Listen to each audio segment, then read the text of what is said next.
Welcome to తూర్పు తీరం YouTube channel. మీ కనుక ఈ వీడియో నచ్చినట్లయితే లైక్ చేయండి, షేర్ చేయండి. మరిన్ని వీడియోల కోసం సబ్స్క్రైబ్ చేయండి.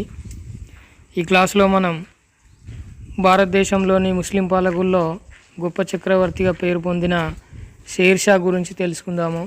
ఇతన్ని షేర్ ఖాన్ అని కూడా పిలవడం జరుగుతుంది. భారతదేశంలో ముస్లిం రాజ్యాన్ని పరిపాలించిన ఆఫ్ఘన్లలో ఇతడు గొప్ప పరాక్రమవంతుడిగా, సమర్థవంతమైన పరిపాలనవేత్తగా విశేష ఖ్యాతిని గడించడం జరిగింది. అంతేకాకుండా రానున్న ముందు తరాల్లోని మొఘల్ వంశ పరిపాలకులకు కూడా ఇతడు మార్గదర్శకుడిగా ఉండడం జరిగింది. భారతదేశ చరిత్రలో శాశ్వతమైన పరిపాలనా సంస్కరణలు ఇతడు ప్రవేశపెట్టడం జరిగింది.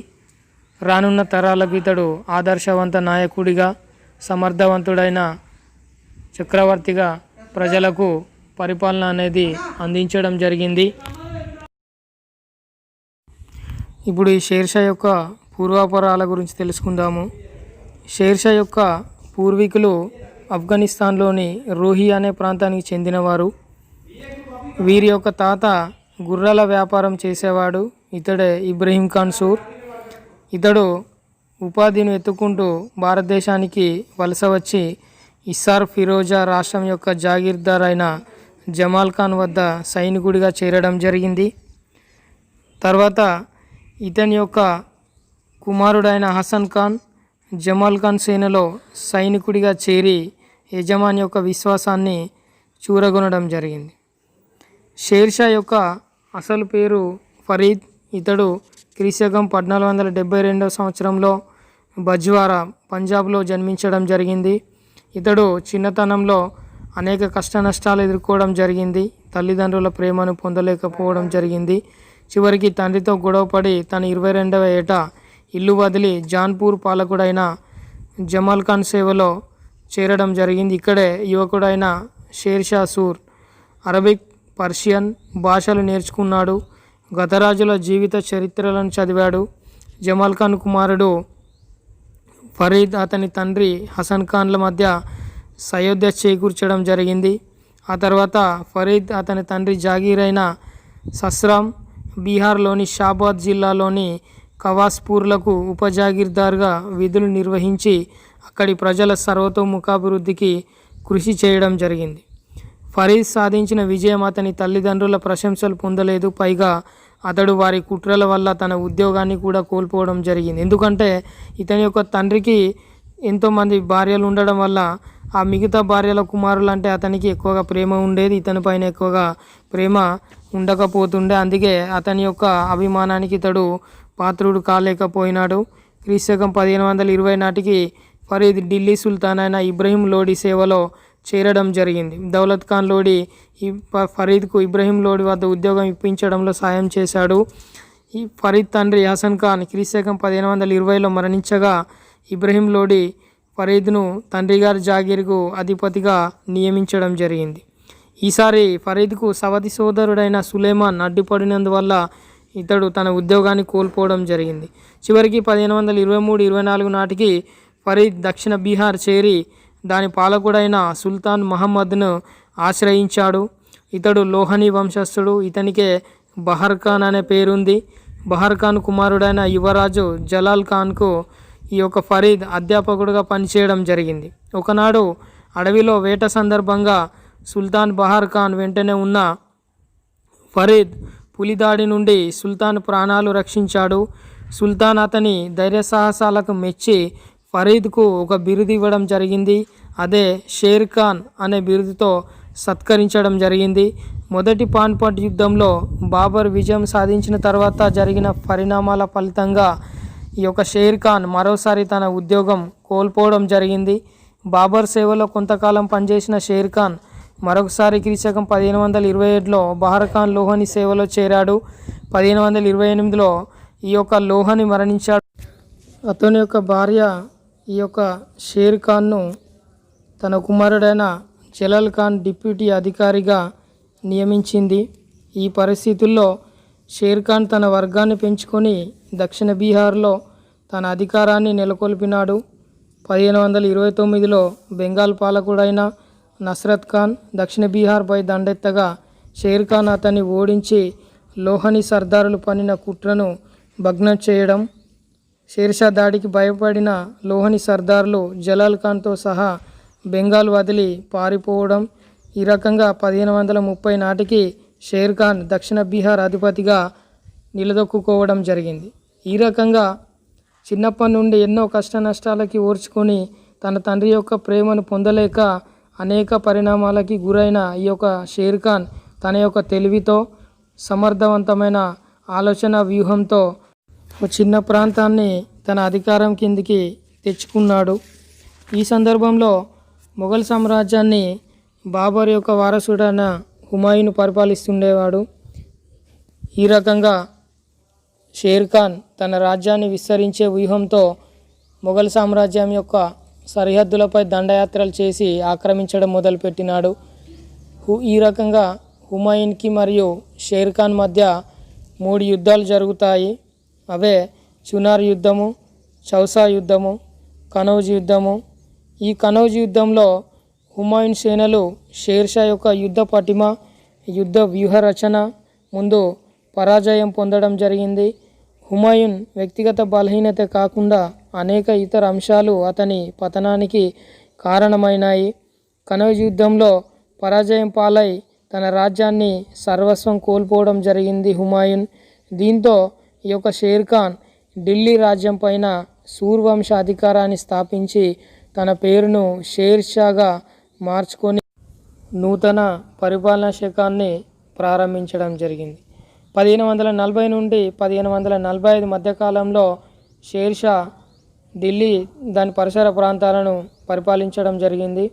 అధికారంలోకి రావడంతో షేర్ షా తన రాజ్యాన్ని విస్తరించాలనే పట్టుదలతో దేశంలోని నలువైపులా ఉన్న రాజ్యాలను ఆక్రమించడానికి అనేక దండయాత్రలు చేశాడు. దీంట్లో మొదటిది గక్కర్ రాజ్యాన్ని ఆక్రమించడము. ఈ గక్కర్ రాజ్యము అటవిక జాతుల వారి యొక్క రాజ్యము. వీరి యొక్క నాయకుడు రామ్ సింగ్. ఈ రాజ్యము సింధు, జీలం నదుల యొక్క ఉపరితల భాగంలో ఎత్తైన పర్వత ప్రాంతంలో కేంద్రీకృతమై ఉండేది. ఈ యొక్క రాజ్యాన్ని ఆక్రమించడానికి షేర్ షా దండయాత్ర చేశాడు. ఈ యుద్ధంలో ఈ యొక్క గక్కర్ జాతివారు విశేషమైన పోరాట పటిమను ప్రదర్శించినప్పటికీ షేర్ షా యొక్క చేతిలో ఓడిపోయి తన రాజ్యాన్ని కోల్పోయారు. అయితే భవిష్యత్తులో వీరి నుండి ఎలాంటి ప్రమాదం రాకూడదనే ఉద్దేశంతో షేర్ షా ఈ ప్రాంతంలో రోహటస్గర్ అనే పేరుతో ఒక కోట నిర్మించి అక్కడ తన యొక్క 50,000 సైన్యాన్ని అతడు అక్కడ ఉంచడం జరిగింది. తర్వాత ఇదే సందర్భంలో బెంగాల్లో కాజిర్ ఖాన్ అనే పాలకుడు తిరుగుబాటు లేవదీయగా దాన్ని షేర్ షా అణిచివేసినాడు. 1542లో మాల్వాపై దండెత్తి మాల్వా, మాండు, ఉజ్జయిని, సారంగపూర్ ప్రాంతాల పాలకుడైన మల్లు ఖాన్ను ఓడించి అతని రాజ్యాన్ని ఆక్రమించడం జరిగింది. 1543వ సంవత్సరంలో షేర్ షా చౌహాన్ వంశ పాలకుడైన పూరన్మల్ పరిపాలిస్తున్న రైసిన్ కోటపై దండెత్తడం జరిగింది. ఈ సందర్భంగా పూరన్మల్ మరియు షేర్ షా మధ్య ఒక ఒప్పందం కుదిరింది. ఈ ఒప్పందంలో లోపాయకారిగా షేర్ షా ఒక మోసపూరితమైన కుట్రని అమలు చేయడం జరిగింది. అర్ధరాత్రి పూట పూరన్మల్ యొక్క స్థావరం పైన దాడి చేసి అతన్ని బంధించడానికి ప్రయత్నం చేస్తే ఈ సందర్భంలో పూరన్మల్ అతని యొక్క సైన్యము విరోచితంగా పోరాడి షేర్ షా చేతిలో వీర మరణం పొందడం జరిగింది. ఇదే సందర్భంలో షేర్ షా యొక్క సైన్యాలు రైసిన్ కోటలో చొరబడి ఆ కోటలో ఉన్న అనేక మంది రాజపుత్ర స్త్రీలను అనేక అఘాయిత్యాలకు, అమానుష కార్యకలాపాలకు గురి చేసి వారిపైన అత్యాచారాలు మరియు సజీవ దహనాలను కొనసాగించడం జరిగింది. ఈ యొక్క మారణకాండ అనేది షేర్ షా యొక్క జీవితం పైన మాయని మచ్చగా భారతదేశ చరిత్రలో మిగిలిపోతుంది. తర్వాత షేర్ షా చేసిన ఇంకొక యుద్ధము క్రీస్తకం 1543లో రాజపుత్ర రాజైన రాజా మల్దేవ్ పైన. ఇతడు 40-41 నాటికి తన రాజ్యం దక్షిణాన నాగ్పూర్ వరకు, తూర్పున అజ్మీర్ వరకు, ఉత్తరాన జజ్హర్ వరకు ఇతని యొక్క రాజ్యం విస్తరించి ఉండేది. ఈ యొక్క రాజా మల్దేవ్ గొప్ప వీరుడే కాకుండా పకడ్బందీ వ్యూహం ప్రకారము 40,000 మంది అశ్వికులతో షేర్షాను ఎదుర్కోవడానికి సిద్ధమైనాడు. కానీ యథావిధిగా షేర్షా తన కుటిల నీతిని ప్రదర్శించి రాజా మల్దేవ్ వద్ద ఉన్న రాజపుత్రులలో వారి మధ్య వారికి విభేదాలు సృష్టించి కొంతమందిని తన వైపు తిప్పుకొని చివరికి రాజా మల్దేవ్ని ఓడించడం జరిగింది. అంతేకాకుండా ఈ యొక్క మేవార్ రాజ్యము అక్కడ ఉన్న అధికారులు అంతకలహాలు సృష్టించడం వల్ల చివరికి ఈ యొక్క షేర్షా చేతిలో ఈ యొక్క రాజ్యము బందీగా చిక్కడం జరిగింది. ఇక్కడ కూడా షేర్షా యొక్క సైన్యము అనేక అరాచకాలను సృష్టించడం జరిగింది. తర్వాత బుందేల్ఖండ్ ఆక్రమణ, ఇది 1545లో జరిగింది. షేర్షా చేసిన చివరి యుద్ధము కలంజర్ యుద్ధం. బుందేల్ఖండ్ రాజైన కిరాత్ సింగ్ షేర్షా యొక్క ఆధిపత్యాన్ని అంగీకరించకపోవడమే ఈ యుద్ధానికి ముఖ్యమైన కారణము. బుందేల్ఖండ్ రాజ్యానికి ప్రధాన కోట అయిన కలంజర్ను స్వాధీనం చేసుకోవాలన్న లక్ష్యంతో షేర్షా దాని ముట్టడిని ప్రారంభించాడు. శక్తివంతమైన ఫిరంగి దళాన్ని కోట ఆక్రమణకు ఉపయోగించాడు. రహస్య మార్గాలను నిర్మించి రక్షణకు గోతులను తవ్వించాడు. కోట గోడ కంటే ఎత్తైన మరో గోడను కట్టించాడు. ఆ కొత్త గోడపై ఫిరంగులను అమర్చి కోటలోకి మందుగుండు సామాగ్రిని ఫిరంగి దళంతో విసురుతుండగా అది తిరిగి వచ్చి తన వద్ద ఉన్న మందుగుండు సామాగ్రిపై పడింది. ఈ పేలుడులో షేర్షా తీవ్రంగా గాయాల పాలు కావడం జరిగింది. చివరికి ఈ యొక్క కోట షేర్షా స్వాధీనమైంది. కానీ షేర్షా 1545 మే 22న ఆ యొక్క గాయాల దాటికి తట్టుకోలేక మరణించడం జరిగింది. ఇతడు మరణించే నాటికి ఇతని యొక్క అధికారము తూర్పున బెంగాల్ నుంచి పశ్చిమాన మాల్వా వరకు, ఉత్తరాన సింధ్, ముల్తాన్, పంజాబ్ల నుంచి దక్షిణాన బుందేల్ఖండ్, రాజస్థాన్లో అబూ పర్వతం వరకు విస్తరించడం జరిగింది. ఈ రకంగా 5 సంవత్సరాల పరిపాలనలో భారతదేశంలో ఏ ఒక్క ముస్లిం చక్రవర్తి చేయనన్ని యుద్ధాలు మరియు పరిపాలనా సంస్కరణలు చేసింది 5 సంవత్సరాల పాలన అయినప్పటికీ చరిత్రలో శాశ్వత కీర్తిని ఇతడు మూటగట్టుకోవడం జరిగింది.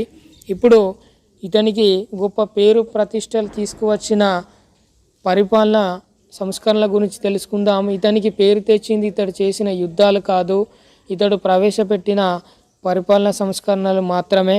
ఎందుకంటే ఇతడు చేసిన యుద్ధాలు అనేవి అనేక కుటిల నీతితో చేసినవి, కానీ పరిపాలన సంస్కరణలు మాత్రము చాలా అద్భుతమైనవిగా చరిత్రకారులకు కొనియాడబడినవి. ఇతని యొక్క షేర్షా రాజ్యము న్యాయబద్ధంగా ప్రజాహితాన్ని కోరి శాంతి భద్రతలను నెలకొల్పి నూతన పరిపాలన విధానాన్ని అమల్లోకి తీసుకొచ్చినాడు. షేర్షా సూర్ పరిపాలన సామర్థ్యాన్ని విశిష్టతను గురించి కీనే అనే చరిత్రకారుడు రాస్తూ షేర్షా సూర్ ప్రజా సంక్షేమానికై కృషి చేశాడని, అతని విఘ్నత ముందు బ్రిటిష్ వారి ఉదారత్వం కూడా చిన్నబోయిందని అభిప్రాయపడినారు. ఇప్పుడు షేర్షా యొక్క ప్రభుత్వ విభాగాన్ని గురించి తెలుసుకుందాము. ఇతడు తన రాజ్యంలో కేంద్ర ప్రభుత్వం యొక్క పరిపాలనా సౌలభ్యం కోసము తన యొక్క అధికారాన్ని వివిధ స్థాయిల్లో విభజించినాడు. ఇతడు రూపొందించిన పరిపాలనా వ్యవస్థలో కేంద్ర ప్రభుత్వానికి సుల్తాన్ అధినేత, అంటే అన్నింటికంటే సుపీరియర్గా సుల్తాన్ ఉంటాడు. అతని శక్తి సామర్థ్యాలు, తెలివితేటలపై రాజ్యభద్రత, ప్రభుత్వ మనుగడ అనేది ఆధారపడి ఉండేది. 1540లో ఢిల్లీ సింహాసనం అధిష్ఠించడానికి ముందే షేర్షా సూర్ అనేక పదవులు సమర్థవంతంగా నిర్వహించిన అపారమైన అనుభవం కలిగి ఉన్నాడు. చక్రవర్తికి సర్వాధికారాలు ఉన్నప్పటికీ షేర్షా నిరంకుశంగా పాలించలేదు. హిందూ ముస్లిం ధర్మశాస్త్రాల్లో పేర్కొనబడిన రాజధర్మ విధులను షేర్షా నిర్వహించాడు. తన మంత్రులను, అధికారులను, రాష్ట్ర పాలకులను ప్రజాహితాన్నే లక్ష్యంగా న్యాయబద్ధంగా పరిపాలించాలని ఆదేశించడం జరిగింది. సుల్తాన్ చట్టానికంటే గొప్పవాడు కాదని, చట్టానికి లోబడే విధులు నిర్వహించాలని సూచించడం జరిగింది. అంతేకాకుండా ఆచరించడం కూడా జరిగింది. క్రమశిక్షణ లేని అధికారులను శిక్షించాడు. తన రాజ్యంలోని రైతాంగ సంక్షేమానికి ప్రత్యేక చర్యలు చేపట్టినాడు. కేంద్రంలో షేర్షా తన పరిపాలనా వ్యవహారాల్లో సహకరించడానికి మంత్రులతో కూడిన మంత్రి పరిషత్ అనే దాన్ని ఏర్పాటు చేసుకోవడం జరిగింది. వివిధ మంత్రులు, వాటి మంత్రి పరిషత్ వారి యొక్క అధికారాల గురించి, విధుల గురించి ఇప్పుడు మనం తెలుసుకుందాము. మొదటి మంత్రి పదవి వజీర్. ఇతడు కేంద్ర మంత్రివర్గంలో అత్యంత ప్రాధాన్య కలిగిన మంత్రి. ఇతడు ఆర్థిక వ్యవహారాల శాఖకు అధిపతి. ఇతడి శాఖనే దివానీ విజారత్ అని కూడా పిలుస్తారు. సామ్రాజ్యంలోని అన్ని సర్కార్ల నుంచి పన్నులు, సుంకాలు దివానీ విజారత్ శాఖకు చేరేవి. అన్ని రకాల ప్రభుత్వ జమ ఖర్చులను ఇతడు చూసేవాడు. అన్ని శాఖల మధ్య సమన్వయాన్ని ఇతడు చేకూర్చడం జరిగింది. అనుభవజ్ఞులకు, విశ్వాసపాత్రులకు మాత్రమే ఈ యొక్క పదవి అనేది ఇచ్చేవారు. తర్వాత ఇంకొక మంత్రిత్వ శాఖ అరీజ్ ఈ ముమాలిక్. ఇతడు కేంద్రంలో సైనిక వ్యవహారాలు చూసే మంత్రి. ఇతడి శాఖ దివానీ అరీజ్గా పేరు పొందింది. అన్ని రకాల సైనికుల నియామకం, జీతభత్యాల చెల్లింపులు, శిక్షణ మరియు సైనిక అధికారుల నియామకం, యుద్ధ వ్యూహరచన మొదలైనవి ఈ శాఖ చేతిలో ఉండేవి. తర్వాత ఇంకొక మంత్రి దివాన్ ఈ రిసాలత్. ఇతడు షేర్షా పరిపాలనా వ్యవస్థలో విదేశీ వ్యవహారాల మంత్రిగా ఇతర రాజ్యాల పాలకులతో దౌత్య సంబంధాలను నిర్వహించేవాడు. తర్వాత ఇంకొక మంత్రి దబీర్ ఈ ఖాస్. ఇతడి శాఖను దివాన్ ఈ ఇన్షా అని వ్యవహరించేవారు. సుల్తాన్ జారీ చేసిన ఆదేశాలను సామ్రాజ్యంలోని అన్ని రాష్ట్రాలకు చేరవేయడం, అమలు చేసేటట్లు పర్యవేక్షించడం ఈ శాఖ మంత్రి యొక్క విధులు. తర్వాత ఇంకొక మంత్రి ముఖ్య కాజీ. షేర్షా సామ్రాజ్యంలో ముఖ్య న్యాయాధికారి ఇతడు న్యాయశాస్త్రంలో అపార పరిజ్ఞానం కలిగి రాజ్యంలో జరిగే నేరాలను విచారించి వారికి శిక్ష విధించేవాడు. తర్వాత ఇంకొక మంత్రి బరీద్ ఈ ముమాలిక్. కేంద్ర ప్రభుత్వంలోని ఉన్నతాధికారుల్లో బరీద్ ఈ ముమాలిక్ మరో ముఖ్యమైన వ్యక్తి. ఇతడు ఇంటెలిజెన్స్ శాఖకు అధిపతి. దీనినే దివానీ బరీద్ అని కూడా పిలుస్తారు. వివిధ రాష్ట్రాల పాలకుల విధి నిర్వహణకు, వివిధ శాఖాధిపతుల పనితీరుకు సంబంధించిన రహస్య రిపోర్ట్లను ఇతడు ప్రత్యేకంగా నియమించిన గూఢచారుల ద్వారా సేకరించి సుల్తాన్కు పంపించడం జరిగింది. ఇప్పుడు ఇది షేర్షా యొక్క మంత్రి పరిషత్. తర్వాత షేర్షా యొక్క రాజ్య పరిపాలన విధానం గురించి తెలుసుకుందాము. షేర్షా తన స్వల్ప పరిపాలన కాలంలో పటిష్టమైన ప్రాంతీయ లేదా రాష్ట్ర పాలనా వ్యవస్థని రూపొందించాడు. అంతేకాకుండా తన సామ్రాజ్యాన్ని పరిపాలన సౌలభ్యం కోసము సర్కారులుగా విభజించడం జరిగింది. రాష్ట్ర పాలనలో సర్కార్ అనేది ఒక పెద్ద విభాగం.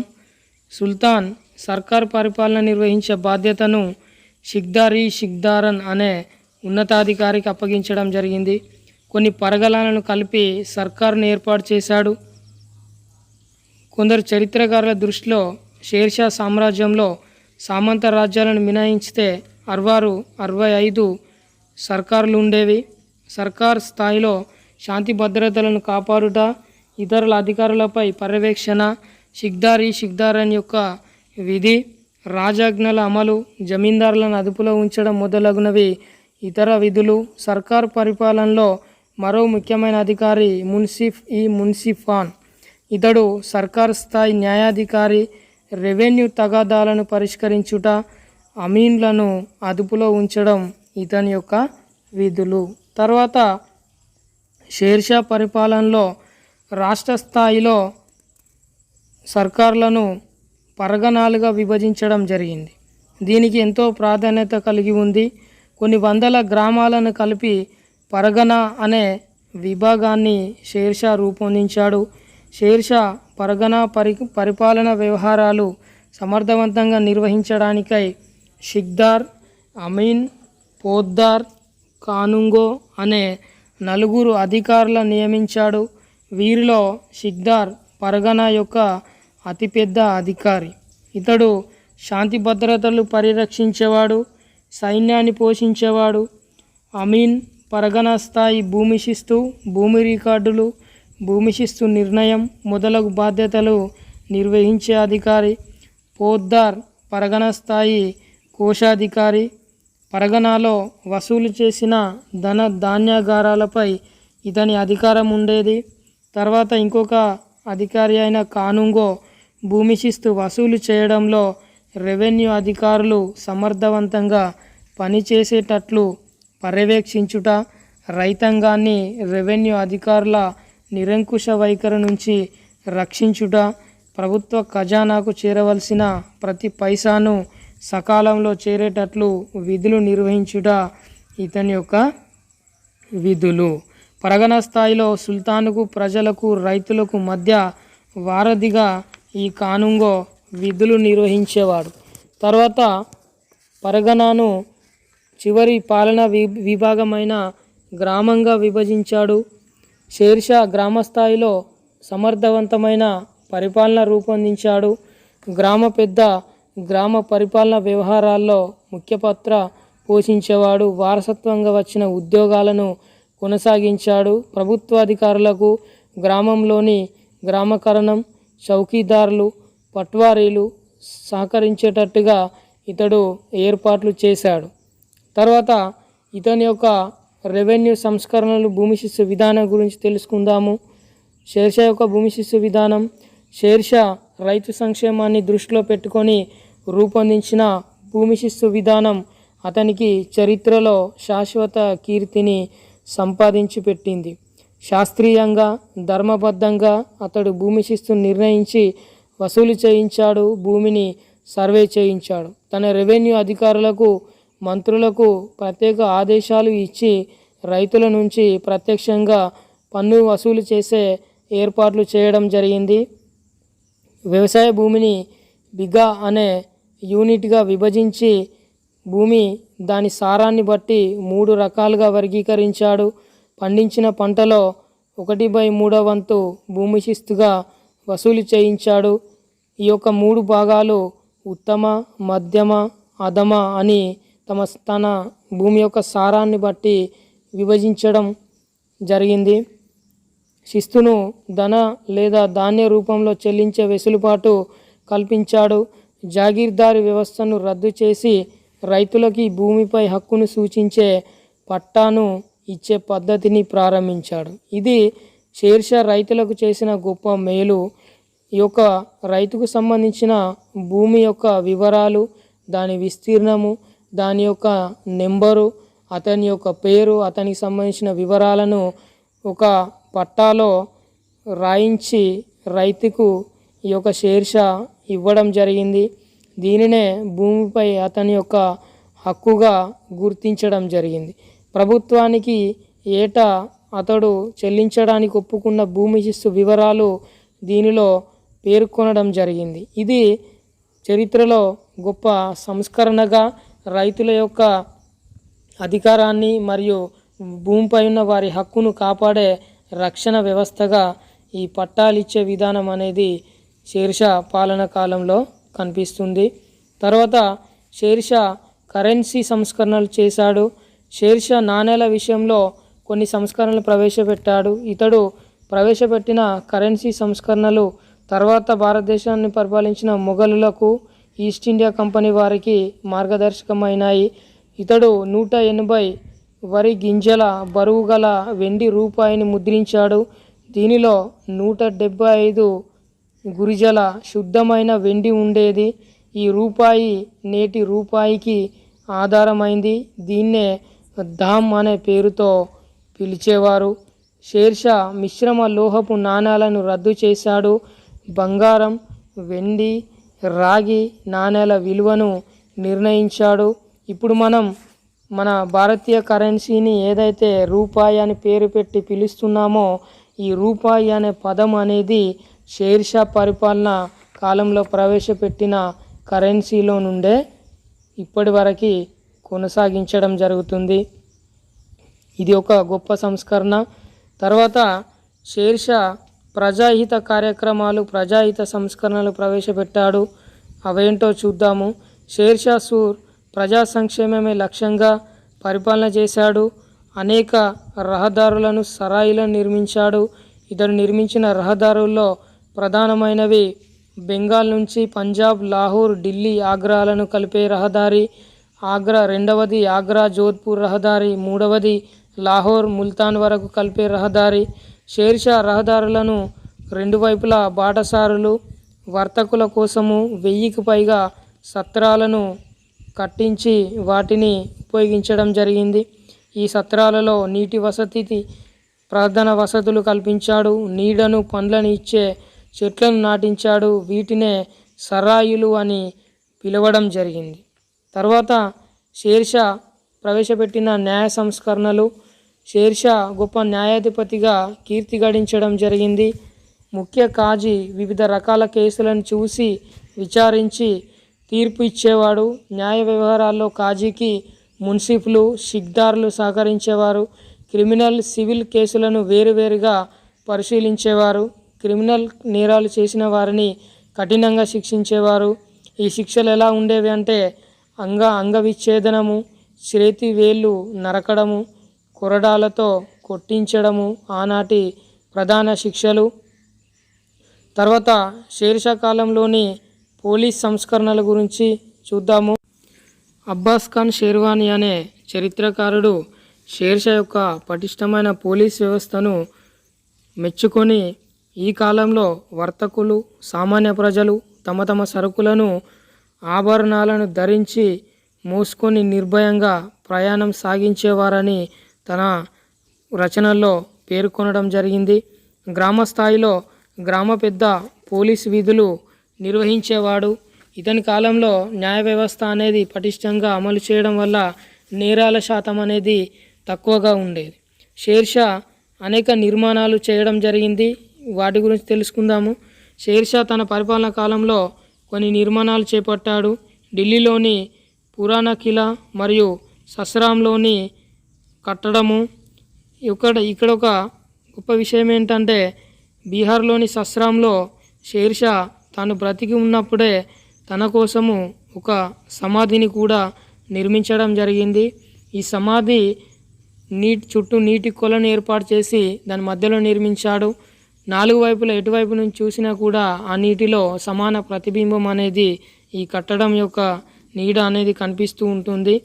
ఇప్పుడు షేర్షా యొక్క వ్యక్తిత్వ అంచనా గురించి తెలుసుకుందాము.